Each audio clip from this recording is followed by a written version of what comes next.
Est-ce que vous gérez vos vacances seul ou est-ce que vous passez par l'agence de voyage? 187 Cube Radio, 1-877-827-2346. Vendredi dernier, terrible événement dans un tout inclus en République dominicaine.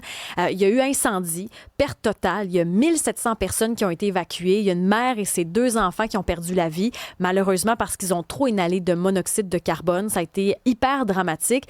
Mais cette situation-là a refait surgir cette question des fameux agents de voyage parce qu'on voit des fois des pépins en voyage, on voit des accidents. Est-ce qu'on est bien assuré? Est-ce qu'on est bien encadré? Ou est-ce qu'on décide de le faire seul? Si je fais un tour d'horizon, parce que vous pouvez nous joindre en tout temps là, au 187 Cube Radio, 1-877-827-2346. Mais si on fait un tour de l'équipe, Olivier, toi, est-ce que tu passes par l'agence de voyage ou tu pars seul? Non, je pars seul, puis je passe souvent par les sites sur Internet. Là, je ne vais pas les nommer, mais vous les connaissez tous. Je passe par là, puis ce que je fais pour avoir une certaine, on va dire, assurance, je prends la petite assurance là, qui est des fois entre 50 ou 100 là, l'assurance surtout maladie en cas de pépin, parce que là, je m'en vais rejoindre des amis en Grèce. Donc, je me dis, on ne sait jamais ce qui peut arriver. D'un coup, que je saute en bas d'un rocher, je me foule une cheville, on ne sait jamais. Donc, je prends une petite assurance pour m'assurer que tout est beau. Mon père m'a toujours dit ça. Mais tu vois, c'est vrai que ça. Dire que tu t'en vas en Grèce? Je m'en vais en Grèce fin juillet, en effet. Toi, Emma, est-ce que c'est l'agence de voyage où tu planifies tes choses toi-même? Moi, pour les voyages tout inclus, je vais en agence de voyage dans le sud. Mais sinon, quand je suis allée à Paris, j'ai tout booké moi-même. Ça a bien été. Pourquoi tu décides de le faire seul? Puisque Paris, j'ai plus de repères, j'ai ma famille en France, mais pour ce qui est dans le sud, je pense que c'est mieux se référer à quelqu'un qui connaît bien les tout inclus. Là. Il y en a tellement là, de l'offre, là. Donc voilà. Pour l'expertise. Sébastien, grand voyageur que tu es. Pas très grand voyageur, je te dirais. Sorti du Canada, été dans le sud un peu. Il me faut une agence de voyage. Assurément, je le prends comme une bouée à côté. S'il se passe quelque chose, je veux avoir une référence pas loin. Je veux savoir que je suis capable de parler à quelqu'un. Olivier dit, je me prends une petite assurance, puis moi, hey, tu fous, toi? Non, il n'y en est pas question. Une petite assurance, c'est pas assez. Je veux avoir l'assurance de parler à quelqu'un et que le voyage se passe bien. Ça te permet de pas angoisser, finalement. Faut pas angoisser. On part en vacances. On part en voyage. Mais peut-être qu'Oli n'a pas eu encore de pépins en voyage. Des fois, c'est ça, là. J'y souhaite pas, mais ça serait rigolo au retour. Ça fera de belles anecdotes. Roch Cholette est avec nous, conseiller en voyage de chez Voyage Aquarelle. Vous entendez les réponses des différents collègues. Est-ce que l'agence de voyage est nécessaire aujourd'hui ou c'est correct de planifier seul? Salut Isabelle. Salut. Salut.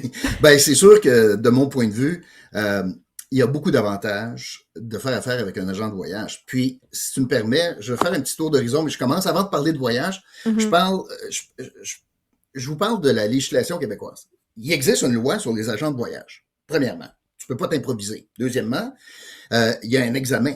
Tu peux pas t'improviser non plus, bien permis. Les agents de voyage sont encadrés par des agences qui ont des dépôts en garantie. Tout ça est géré sous la tutelle de l'OPC, l'Office de la protection du consommateur. Et, au surplus, lorsqu'on fait affaire avec un agent de voyage, et seulement lorsqu'on fait affaire avec un agent de voyage, et nous avons droit à une protection qui s'appelle le FICAV, le Fonds d'indemnisation des clients des agents de voyage. C'est un fonds qui est géré par l'OPC et qui est là pour justement protéger des voyageurs qui ont utilisé les services d'un agent de voyage si jamais les services ne sont pas rendus. Puis le fait intéressant présentement, c'est que cette assurance-là, le fonds, cette assurance-là, bien, depuis quelques années, elle est gratuite. Avant, il y avait une cotisation de 3 et quelques par 1000 $ de dépensés, mais parce que le fonds est assez complet, est assez renfloué, plus de 130 millions dans le fond, eh bien, il n'y a aucun coût pour le voyageur lorsqu'il réserve. Et on a la protection de cela. Alors, mais une fois que j'ai dit ça, là, ça c'est bien technique cette affaire-là, puis bon, c'est correct, les lois, puis tout, il y a beaucoup d'avantages très concrètement d'utiliser un agent de voyage, notamment pour son expertise. Souvent, les gens ont l'impression de payer plus cher ou comprennent pas trop comment l'agent va être payé. Il y a comme l'espèce d'idée de commission. Je pense qu'il y a ça qui peut être un frein, peut-être. Tout à fait.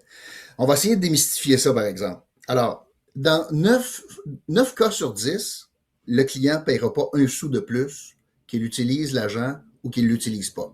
Vous en allez réserver un forfait sud sur le web, ça sera le même prix que si vous avez utilisé les services de l'agent de voyage. Exactement le même prix, il n'y aura pas d'escompte.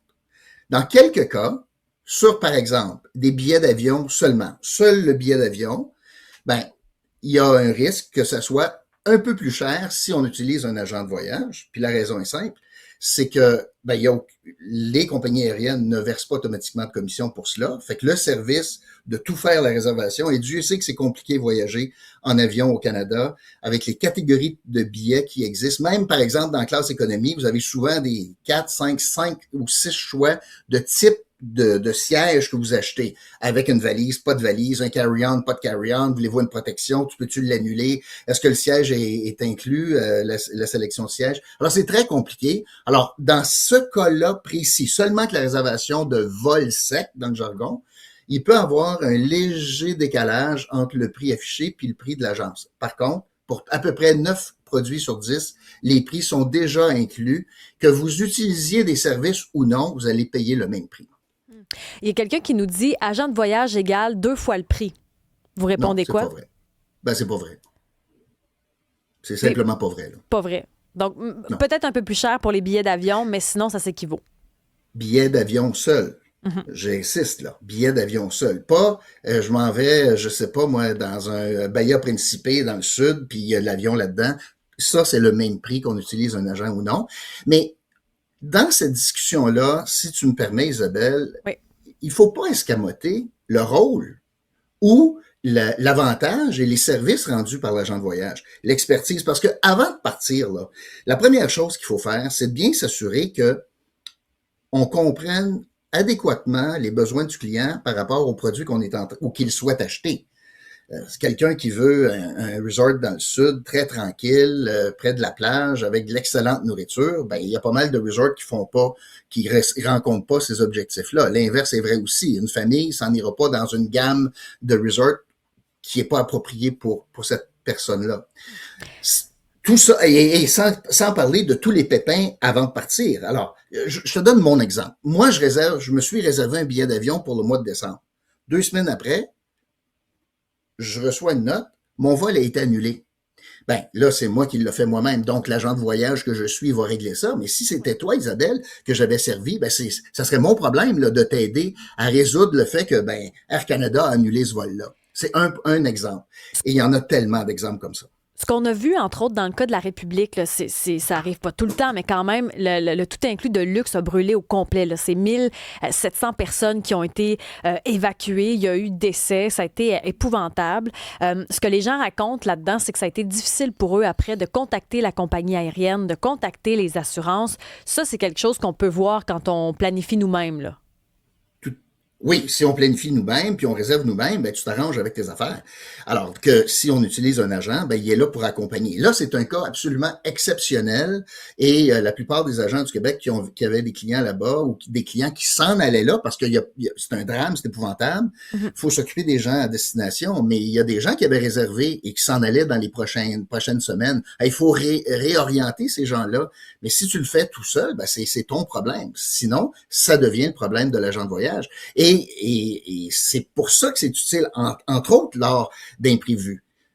Et là, on parle de Sud, là, mais il y a tellement de produits présentement. Si je pense aux croisières, par exemple, il y a probablement rien de plus compliqué que ça à réserver qu'une croisière. C'est si compliqué que ça? Oui, c'est compliqué. Parce que premièrement, il y a 7 grandes catégories de croisières. Ça va d'un bateau de 5000 personnes à un bateau de 90 personnes. Ça va de, je sais pas moi, 900 pièces par semaine à des dizaines et des dizaines de milliers de dollars par semaine pour un bateau. Est-ce que ça inclut ton vol? Est-ce que ça inclut ton pré, ton post-croisière? Qu'est-ce que ça inclut? Quel genre de cabine tu as? Est-ce que ça inclut les pourboires? Pourboires sur quoi? Est-ce que ça inclut les boissons? Ça donne pas envie de partir, ces questions-là. Ben, c'est ça, mais si tu le fais tout seul, tu as tout ce problème-là.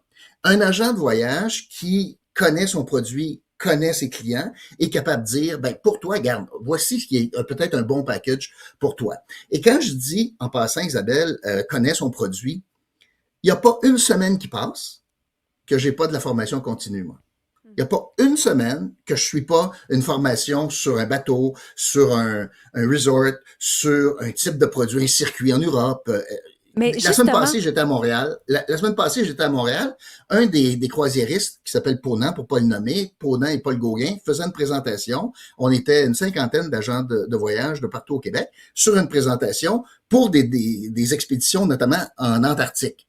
Ben, on en apprend des choses là-dedans. Là. Mais à chaque semaine, il y a de la formation. mais ça donne, parce que là, on parle de voyages planifiés, tu sais, des circuits, on parle de resort, de tout inclus. C'est comme si ceux qui aiment butiner, avoir des destinations, étaient un peu plus libres. C'est comme si il y en a qui se sentent pris de prendre un agent de voyage parce que tu as moins cette liberté d'aller un peu où tu veux, quand tu veux, changer d'hôtel aux 2 jours, partir en road trip. Il y a cette image-là aussi. Oui, c'est vrai. Bien que je veux faire une nuance, c'est pas parce qu'on utilise un agent de voyage que ça veut dire que c'est très, très encadré.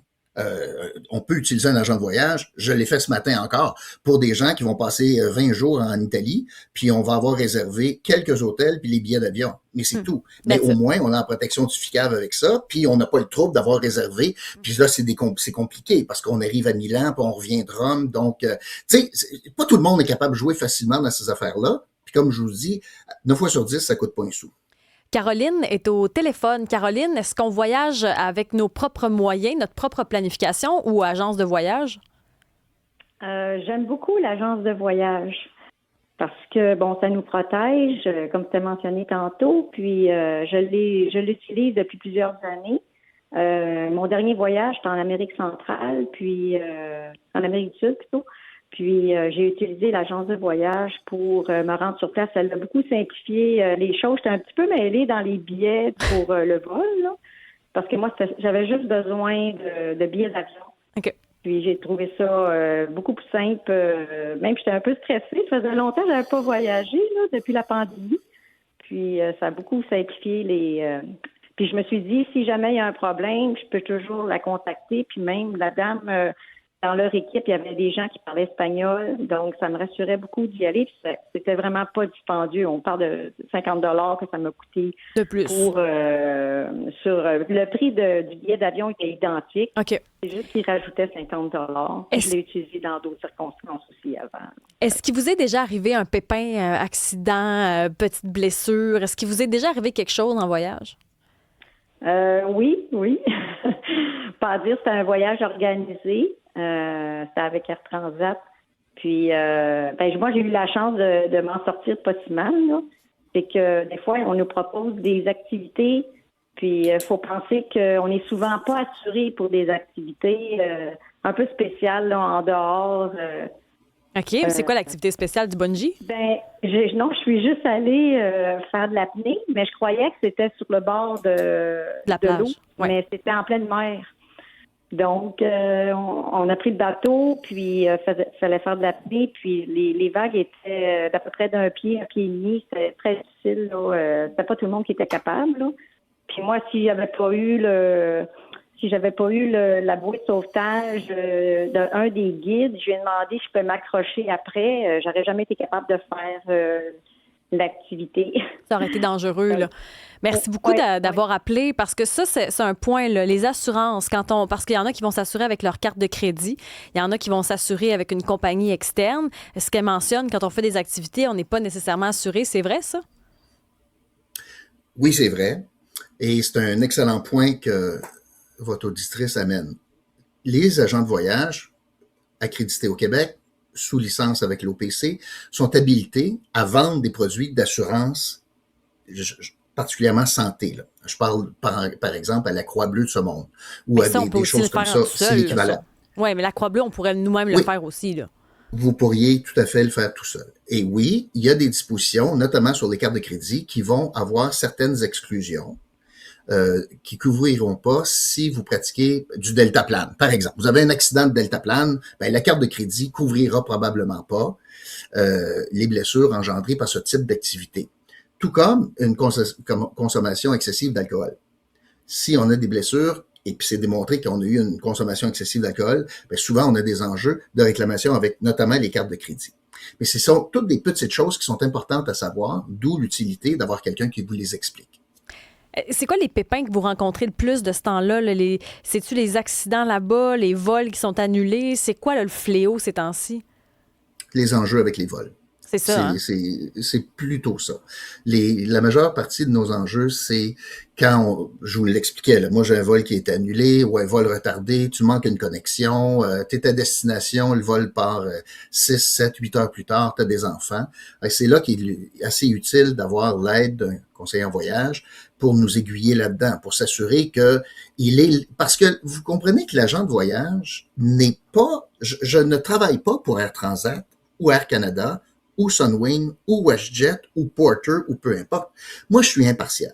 Moi, je suis là pour défendre le client auprès de ces transporteurs-là, parce que je suis l'intermédiaire, c'est moi qui ai vendu ce produit-là, mais je suis pas le garant du produit comme tel. Alors, je suis impartial, et c'est comme ça, et c'est pour ça que je suis capable, et c'est grâce à ça que je suis capable de prendre leur défense quand ça a du bon sens, dire non, ça n'a pas de bon sens, là, écoutez, on va rapatrier ces gens-là, ou non, on va changer d'hôtel, peu importe. S'il y a quelqu'un qui fait mal sa job, est-ce qu'on peut revenir contre notre agent de voyage? Faut définir mal sa job, là. Ça dépend ce que ça veut dire. Mais il y a toujours vous pouvez aller aux petites créances, bien sûr. Il y a toujours une agence. En passant, je vous l'expliquais, qu'il y a un fonds en fidéocommis pour protéger donc tout cela. Alors oui, c'est possible. Encore là, c'est une protection supplémentaire. Puis il y a le FICAV si on utilise un agent de voyage. Il nous reste 3 secondes et quart, mais avec le prix présentement, justement, avec le prix de l'essence, le prix des billets d'avion, est-ce que vous sentez que les gens vont voyager cet été ou on a baissé un peu nos attentes et nos voyages? C'est un peu plus tranquille. Donc, l'industrie étant ce qu'elle est, c'est des tarifs variables, c'est-à-dire qui s'adaptent à l'offre et à la demande, considérant qu'il y a un peu moins de demande.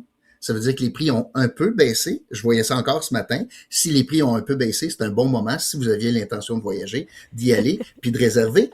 Et notamment, il y a beaucoup d'entreprises, compagnies qui ont des forfaits réservés tôt pour, par exemple, à partir de novembre jusqu'à l'année prochaine, si on veut voyager dans le temps des fêtes. Vous seriez bon en politique. Je sais pas. Roch Cholette, conseiller en voyage Aquarelle, merci d'être passé à l'émission. D'ailleurs, avec le discours de Roch, je me demande si Oli, qui lui a l'habitude de réserver ses choses seul, est-ce que d'entendre ça, ça t'a convaincu de changer ta façon de faire ou tu continues quand même à planifier seul? Ça m'a convaincu en effet, parce que je pense qu'il y a plusieurs risques, puis ça m'est pas arrivé comme tantôt tu parlais avec Seb, mais tout de même, jusqu'à présent, je trouve que ça va assez rapide. Ça se fait bien, là. J'aime ça, pouvoir booker, faire mes propres recherches, mais ça reste que je n'achète pas sur un coup de tête. Puis je pense que c'est ça qui est important, c'est de faire un peu, en fait, son magasinage un petit peu avant. Puis tes assurances aussi, t'es correct avec ça? Je pense aussi, mais en effet, comme je dis tantôt, un petit 50$, je pense pas que ça me couvre, ça me sauve la vie non plus, là, mais... Mais c'est bon parce qu'on lit pas nécessairement les caractères, puis on se rend pas compte que quand il arrive de quoi à l'étranger, ça peut mal aller puis ça coûte cher quand ça arrive. Et tu parlais des prix de billets, les billets d'avion. Mon ami pour aller en Grèce, lui, il y a en fait, avant qu'il y ait les conflits au Moyen-Orient, qui avait acheté ça autour de 1100$, 1100$ pour aller en Grèce. C'est l'île de Crète, donc à Héraclion, c'est encore plus précis, donc un vol supplémentaire. Moi, ça m'a coûté 1800$. Hier. Donc, on parle quand même d'une hausse assez importante. Puis, ça venait de descendre parce que c'était beaucoup plus près de 2000$ et au-dessus. Donc, en effet, là, ça a augmenté énormément avec le prix du kérosène. Bon, mais quand je t'entends parler, finalement, je suis pas déçue de rester ici et de pas avoir de vacances cet été. Team